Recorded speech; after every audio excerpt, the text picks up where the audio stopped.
برج الجوزاء الأربعاء 3/7/2024.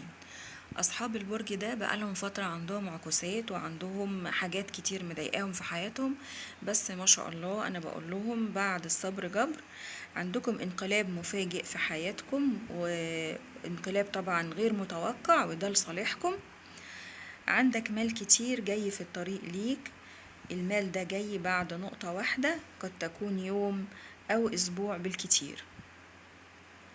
مبروك طبعا على أصحاب برج الجوزاء، لأن هم تعبانين بقالهم فترة كبيرة.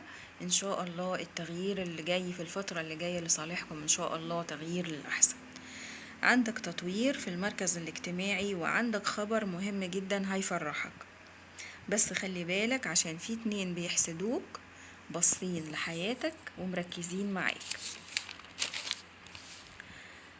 الاتنين دول طبعا في دايرة معارفك، مش من دمك او مش من قرايبك، بس هم في دايرة معارفك، ممكن يكونوا اصدقاء. لكن طبعا ربنا فوق الجميع، وانا بقولك المطلوب منك الفترة دي انك تتقرب من ربنا اكتر، علشان تبعد عنهم عن نفسك اي سحر او حسد يكون جايلك من اي طرف خارجي.